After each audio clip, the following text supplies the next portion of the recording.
Chapter 34 of Pride and Prejudice. Recording by Elizabeth Klett. Pride and Prejudice by Jane Austen. Chapter 34. When they were gone, Elizabeth, as if intending to exasperate herself as much as possible against Mr. Darcy, chose for her employment the examination of all the letters which Jane had written to her since her being in Kent. They contained no actual complaint, nor was there any revival of past occurrences, or any communication of present suffering. But in all, and in almost every line of each, there was a want of that cheerfulness which had been used to characterize her style, and which, proceeding from the serenity of a mind at ease with itself, and kindly disposed towards every one, had been scarcely ever clouded. Elizabeth noticed every sentence conveying the idea of uneasiness, with an attention which it had hardly received on the first perusal. Mr. Darcy's shameful boast of what misery he had been able to inflict gave her a keener sense of her sister's sufferings. It was some consolation to think that his visit to Rosings was to end on the day after the next, and a still greater, that in less than a fortnight she should herself be with Jane again, and enabled to contribute to the recovery of her spirits by all that affection could do. She could not think of Darcy's leaving Kent without remembering that his cousin was to go with him, but Colonel Fitzwilliam had made it clear that he had no intentions at all, and agreeable as he was, she did not mean to be unhappy about him. While settling this point, she was suddenly roused by the sound of the door-bell, and her spirits were a little fluttered by the idea of its being Colonel Fitzwilliam himself, who had once before called late in the evening, and might now come to inquire particularly after her. But the idea was soon banished, and her spirits were very differently affected, when, to her utter amazement, she saw Mr. Darcy walk into the room. In an hurried manner he immediately began an inquiry after her health, imputing his visit to a wish of hearing that she were better. She answered him with cold civility. He sat down for a few moments, and then getting up, walked about the room. Elizabeth was surprised, but said not a word. After a silence of several minutes, he came towards her in an agitated manner, and thus began. "In vain I have struggled. It will not do. My feelings will not be repressed. You must allow me to tell you how ardently I admire and love you." Elizabeth's astonishment was beyond expression. She stared, coloured, doubted, and was silent. This he considered sufficient encouragement, and the avowal of all that he felt, and had long felt for her, immediately followed. He spoke well, but there were feelings besides those of the heart to be detailed, and he was not more eloquent on the subject of tenderness than of pride. His sense of her inferiority, of its being a degradation, of the family obstacles which had always opposed to inclination, were dwelt on with a warmth which seemed due to the consequence he was wounding, but was very unlikely to recommend his suit. In spite of her deeply rooted dislike, she could not be insensible to the compliment of such a man's affection, and though her intentions did not vary for an instant, she was at first sorry for the pain he was to receive, till, roused to resentment by his subsequent language, she lost all compassion in anger.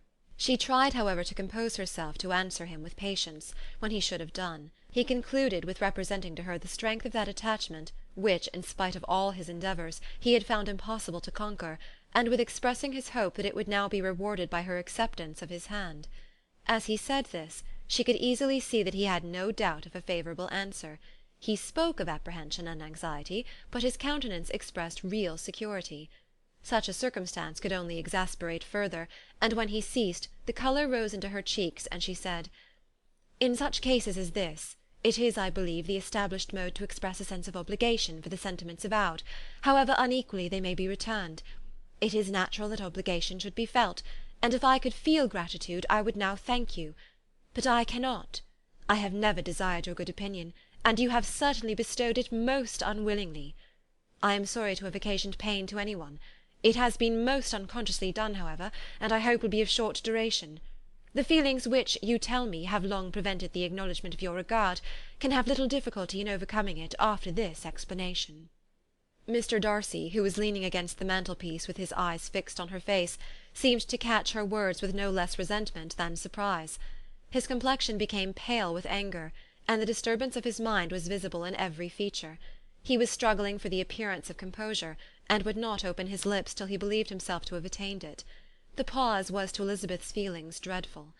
At length, with a voice of forced calmness, he said, "And this is all the reply which I am to have the honour of expecting? I might perhaps wish to be informed why, with so little endeavour at civility, I am thus rejected, but it is of small importance." "I might as well inquire," replied she, "why with so evident a desire of offending and insulting me you chose to tell me that you liked me against your will, against your reason, and even against your character. Was not this some excuse for incivility, if I was incivil? But I have other provocations, you know I have. Had not my feelings decided against you, had they been indifferent, or had they even been favourable, do you think that any consideration would tempt me to accept the man who has been the means of ruining, perhaps for ever, the happiness of a most beloved sister?" As she pronounced these words, Mr. Darcy changed colour, but the emotion was short, and he listened without attempting to interrupt her while she continued.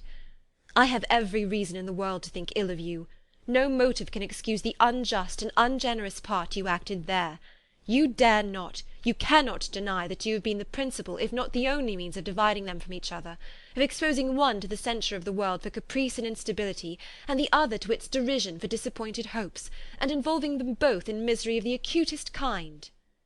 She paused, and saw with no slight indignation that he was listening with an air which proved him wholly unmoved by any feeling of remorse. He even looked at her with a smile of affected incredulity. "Can you deny that you have done it?"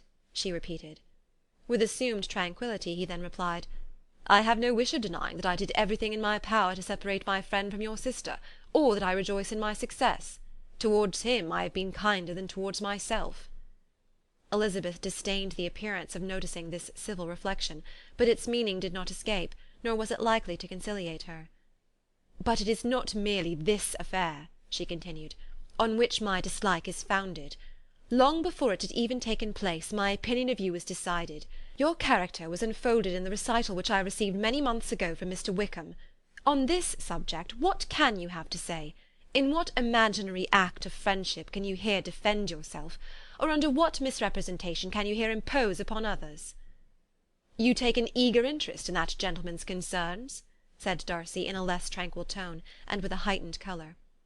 "Who that knows what his misfortunes have been can help feeling an interest in him?" "His misfortunes?" repeated Darcy contemptuously. "Yes, his misfortunes have been great indeed." "And of your infliction," cried Elizabeth with energy. "You have reduced him to his present state of poverty, comparative poverty. You have withheld the advantages which you must know to have been designed for him.